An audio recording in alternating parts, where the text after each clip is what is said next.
Hey guys, I hope you can see everything good here. See, I've got this section out. This is your 2x6 section. We've cut and trimmed.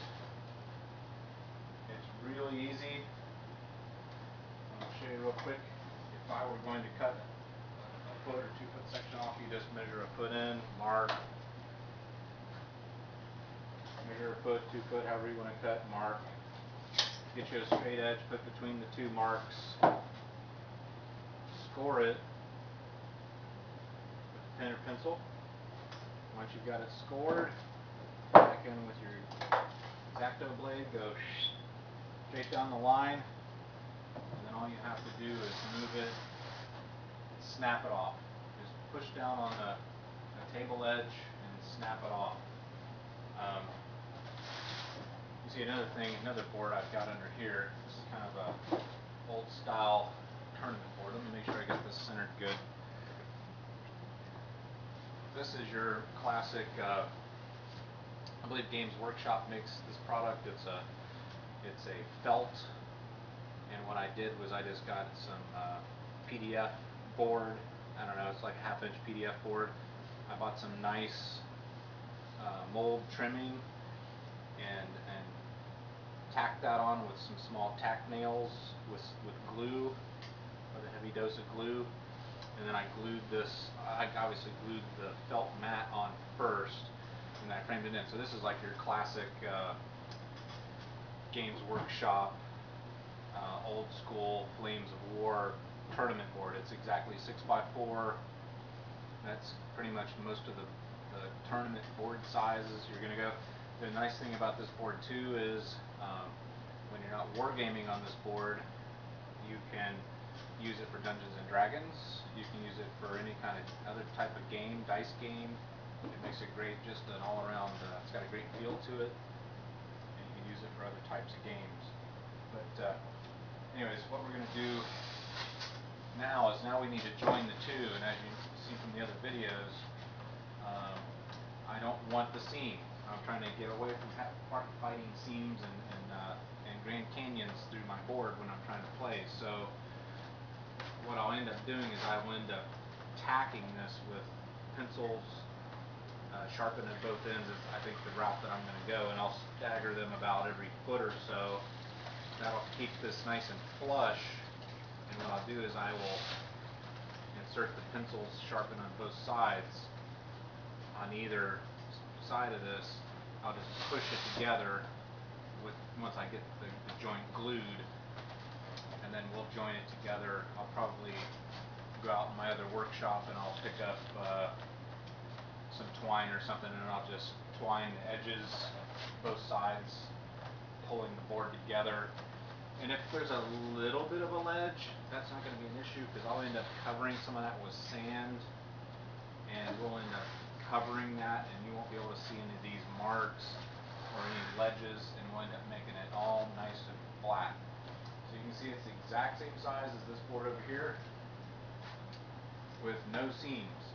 When we're done, we won't have any seams. And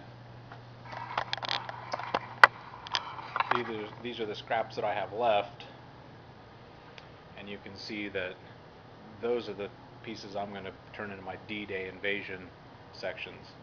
I'll have my beach landing section, and then I'll use the other scraps for carving into hills and cliffs for the beach approach. And then what I'm planning on doing when we do the foam tape, sorry if I'm coughing here a lot today, guys. I've been eating too much popcorn. It's getting stuck in my throat. But what we'll do is we'll affix behind the magnet tape, or the fiber tape, we will fix some little metal plates, and then on the other section, the D-Day section, I'll affix some magnets, and these sections will just magnetize together. That will help eliminate any seams also when we do the D-Day board. So my plan is, let's pretend this is a 6-foot section instead of a 4-foot section. What I will effectively do is this will snap onto the end, giving us another section, so it'll be a really big, large board. where it'll be cool. We can do a village that the Americans can take once they take the beach. It could be a several day campaign we play. And what I'll do is, right about here, we will start some cliff sections, and they'll be modular. They'll be just like the hills on the 6x6 board over there. They'll be movable. You can just put them on or off the board. It's not that big of a deal. We just put a series of cliff sections with some entry points with pillboxes. And what I'll do is I will eventually carve this down to make it like a beach with an ocean coming up. We'll frame this with some wood that will contain the resin that I'll need to use to make the water, and then we'll make the approach up the beach. And then right here where this magnetizes on, and this will be level obviously, we'll put some hills and cliffs just like they had in Normandy.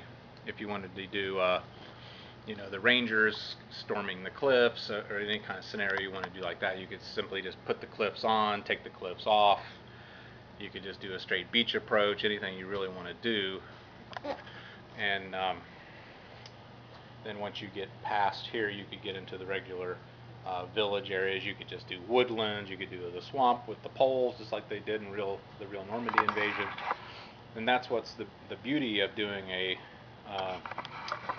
modular board, is you can literally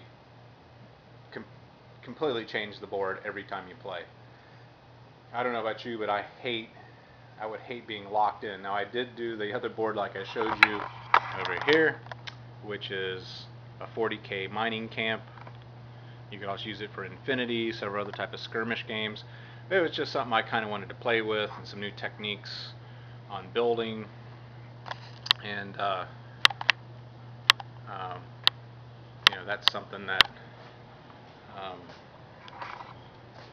something I just wanted to toy with. I am working on online, trying to locate a good camera. This is something I just wanted to start doing. I had a lot of guys from the Flames of War website where I had pictures posted that they wanted to see really how I was building my boards. So really what I'm using right now is just a Sony CyberShot. I'm looking at getting a good Sony Handycam of some kind that I can use with better quality, better focusing. And as we move forward with the slow economy, when my business being slow, we'll eventually get this whole area refinished, and it'll be a gamer's paradise down here. We'll just extend from the finished office. We're going to do some nice white columns down here. We're going to do a really nice build area with purpose-built cabinets. So in a year or two down the road, when you're watching these old videos, hopefully you'll look back on them and say, oh wow, that's what his basement used to look like. So we'll have I want to put a booth over here for doing airbrush, a little airbrush station. We can vent that outside of the home. We're going to relocate all the storage. We're going to do a nice little gaming area over here with a gaming table just for doing card games, board games. It'll be like a little gaming hutch is the plan. And then we'll probably just get it to where there's one really nice, maybe a geek chic table here where we can put the tables, the foam board tables on top of when we want to play war games, and the geek chic table underneath it for playing Dungeons and Dragons. We'll just we got a little sitting area here that my son has kind of taken over with his computer and his TV. But we're going to do a little area where we can have a big flat screen on the wall. We will do a modular couch right here so we can take breaks from gaming, come over here and have a few German brewskis and watch some movies, maybe even Saving Private Ryan. Then we'll come over, and this is going to be all storage. This will all be boxed in with the furnace, this will all be boxed in and become basically a storage area. So that you won't be able to see in a couple years when we can put the finances together to finish off the rest of the basement. That's kind of the plan, but for right now, this is what we have to work with. It's an opportunity for me to share the hobby with you guys that we all love, and show you at least some of the techniques I've stumbled upon and some of the things that I'm doing. Maybe you can learn from. And so anyways, that's it for now. We're going to I'll come back here with another video section where we will do the joining of these two pieces. We'll get them glued tonight, and should be able to be nice and solid by tomorrow morning. And tomorrow morning we could actually start wrapping with some tape. We get out the fiber tape and start wrapping the edges. That gives the board even more stability, more protection, and like I said, the great thing is these things are so light.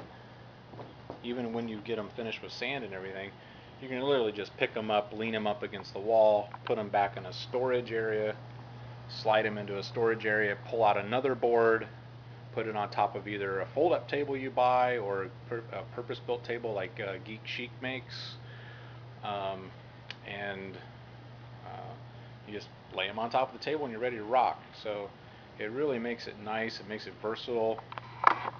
I guess I was talking about the modular terrain earlier, which is kind of something I can point out here. So I got a little bit more time on this segment, but you can see these all these pieces here that I've made are made out of Luan. You can buy Luan. It's basically like a board, fiber board, and you just get a jigsaw, cut big shapes out. You just basically flock them, glue your trees on. Some guys don't like to do the trees. If you space them far enough apart and you don't pack the trees too tight, it still makes it really easy to slide tanks and units in and out of the forest, and it still makes the forest look really realistic.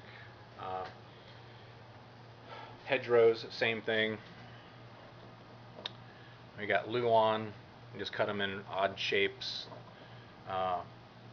Put your shrub material on a couple of trees to make it look realistic. You could throw some rocks on there like we've done with this one, and then you can just pick up a cheap, I actually need to purchase another cabinet, but when the basement gets finished, we're going to do wood cabinets to store everything in. But for right now, these make great, since they're covered, and it helps protect them from the dust. You can see over time, if you're just getting into this game, or games in general, over time you just start to accumulate stuff. You buy things at trade shows, gaming conventions, various things I've purchased online and at various retailers. So you got a lot of stuff. You can just build hills out of foam. You got all kinds of hills you can throw on the board. So that way you can just, do whatever you want to do. Battle Foam, can't say enough great things about Battle Foam. Awesome company, great to deal with. You can see you can obviously get your bag customized. That's Crazy German's real name. So, sky's the limit. You can build all kinds of stuff. You just got to sit down and plan it out. Take a couple days to think about it, plan it out, decide what it is and how you want to play. You may find that a gentleman I was talking to on flamesofwar.com the other day, he's just going to do a 4x4 like this. A 4x4 is perfect for smaller battles, 1,500, 1,700 point battles. If you're into skirmish games, you really don't need a big board. But if you're a big Flames of War player, you love playing Flames of War, I have found that the 6x6 is perfect because it's perfectly square, obviously. You don't have a short side. It's easier to do your flanks. You can still reach the middle of the board without stretching. It seemed like the 8-foot section was just a little too long, and the 4-foot short side was a little too short. So this makes a great compromise with doing a nice square 6x6. So I hope that helps. We'll see you all in the next video. Ciao.